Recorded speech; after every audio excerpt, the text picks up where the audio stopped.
हाय guys, welcome और welcome back to my channel. तो अगर आप लोगों ने मेरी प्रीवियस वीडियोस वगैरह देखा होगा तो मैंने आपको बताया था कि मैं DSSB की प्रिपरेशन स्टार्ट करने वाली हूँ। पर मैंने इस साल मतलब कोई फॉर्म वगैरह नहीं भरा था क्योंकि मेरा सीटेट नहीं हुआ था, तो इस वजह से। पर अब मैं अभी से प्रिपरेशन स्टार्ट कर दूँगी क्योंकि मैं स्कूल में पढ़ाने भी जाती हूँ, तो मुझे अगर ऐसे अचानक से वैकेंसीज़ वगैरह आ गई तो इतना टाइम नहीं मिल पाता। तो मैं डेली 2-4 घंटे तो अपने आप को निकालूंगी कि मैं डेली पढ़ाई कर सकूँ। और मैं अब रेगुलर वीडियोस वगैरह डाल दूँगी। बीच में मेरी तबीयत ख़राब हो गई थी तो मैंने पढ़ना एकदम ही बंद कर दिया था और वीडियोस वगैरह भी कुछ भी नहीं डाली। पर अब मैं रेगुलर बेसिस पे वीडियो वगैरह डाल दूँगी, जैसे मैं सीटेट के लिए रेगुलर डालती थी कि कैसे मतलब कैसे कितना पढ़ा और कैसे कर रही हूँ मैं डेली डेली, ताकि आप लोग भी फिर मेरे साथ के साथ पढ़ सकते हैं। तो आज मैं स्कूल से जल्दी आ गई थी तो मैं पढ़ने बैठ गई थी। अभी 2:18 हो रहे थे तो मैंने सोचा मैं पढ़ने बैठ जाती हूँ। तो सबसे पहले तो मैंने पूरा सिलेबस अपना अच्छे से लिख लिया था, पूरा सिलेबस डाउनलोड करके DSSB की साइट से पूरा सिलेबस, क्योंकि बार बार फिर वहाँ जाके देखना कि कितना रह रहा है कितना नहीं बहुत ज़्यादा मुश्किल होता है। तो मैंने साफ पूरा सिलेबस इसके अंदर लिख लिया। उसके बाद मैंने ना इस पूरे सिलेबस को 2 पार्ट्स में डिवाइड कर दिया, पार्ट ए और पार्ट बी। तो मैंने सोचा मैं सबसे पहले पार्ट बी वाला करूँगी क्योंकि मेरा ज़्यादा है वो, मेरे को स्पेशल एजुकेशन का भी पूरा कवर करना है। क्योंकि मैंने सोचा अगर स्पेशल एजुकेशन वाली वैकेंसी आए तो मैं उसमें भी एलिजिबल हूँ, मैं फिल कर सकती हूँ और नॉर्मल वाली में। तो मैंने सोचा है कि मैं सबसे पहले पार्ट बी को कवर करूँगी क्योंकि मेरे को डबल डबल पढ़ना है, स्पेशल वाला भी। पर मेरे को भी इतना पता नहीं है कि मतलब कौन ज़्यादा अच्छा पढ़ाता है कौन नहीं पढ़ाता, ना मैंने अभी तक लेक्चर्स वगैरह इतने देखे हैं। पर मेरी फ्रेंड ने मुझे सजेस्ट करा क्योंकि उसने एक बार दे रखा है एग्ज़ाम, तो वो कहती है गार्गी मैम बहुत अच्छा पढ़ाती।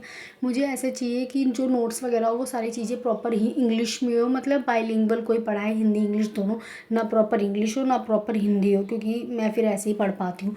तो मैं भी गार्गी मैम का उसने मेरे को सजेस्ट करा था, तो मैं उनके टीचिंग मैथोलॉजी वाले पूरे लेक्चर देख रही थी। एंड फिलहाल तो वो बहुत ही अच्छा पढ़ा रही हैं, अच्छा भी लग रहा है, मतलब वो जिस तरह से समझा रही हैं सारी चीज़ें। तो मैं अभी वही वाला लेक्चर देख रही थी। तो मैम ने ना इसकी पूरी प्लेलिस्ट डाल रखी है, 108 109 वीडियो ऐसे करके। तो मैं अभी देख रही थी, अगर मेरे को अच्छी लगी तो मैं पूरा लेक्चर यहीं से देख लूँगी। तो मैंने पूरा लेक्चर ख़त्म कर दिया था और अब 4 बज गए थे। तो उसके बाद फिर मैंने सोचा मैं थोड़ी देर रेस्ट कर ली थी क्योंकि मैं स्कूल से आती थोड़ी देर बाद मैं पढ़ने बैठ गई थी।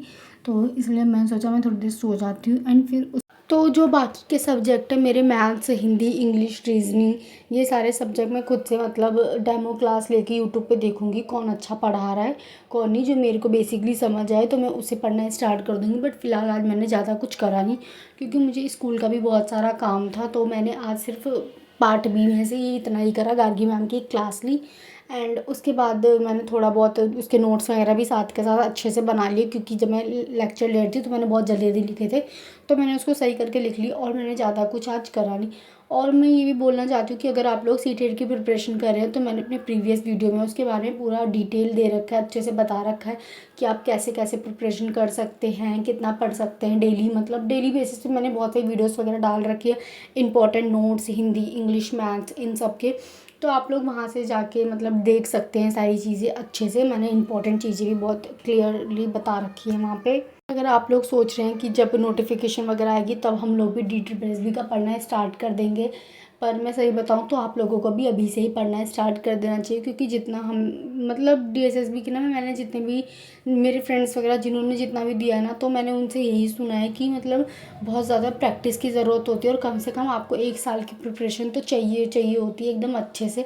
और प्रैक्टिस तो बहुत ही ज़्यादा इसमें ज़रूरत होती है, नीड होती है प्रैक्टिस की, तो वो तो करते रहना चाहिए। और प्रैक्टिस हम जब भी कर पाएंगे जब हमारा पूरा सिलेबस अच्छे से कवर होगा, हमें पता होगा, तो PYQ डेली रेगुलर बेस पे हम लोग सॉल्व कर पाएंगे। तो इसलिए अभी से आप लोग पढ़ना स्टार्ट कर दो, क्या पता कब वैकेंसी आ जाए तो फिर उस टाइम इतना ज़्यादा पढ़ा भी नहीं जाता। एंड मैंने ना ये इंग्लिश की ओसवाल बुक्स मंगाई है यहाँ से, मतलब ग्रामर करने के लिए, क्योंकि सीटेट में भले ही कम ग्रामर आती हो बट DSSB में तो अच्छी खासी ग्रामर वगैरह सब कुछ आता है। अगर आप लोग प्रीवियस पेपर देखेंगे तो मैंने 1-2 एग्ज़ाम पेपर मतलब देखा है, उसमें अच्छी खासी ग्रामर थी। तो मैंने इसलिए ये वाली बुक मंगा ली है, इसके अंदर पूरा सिलेबस वगैरह दे रखा है।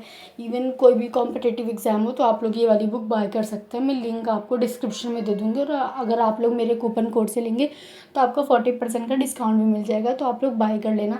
माइंड मैप भी दे रखा है और वेटेज वगैरह इसकी कितनी है वो सारी चीज़ें भी बहुत ही अच्छे से एक्सप्लेन कर रखी है इसमें।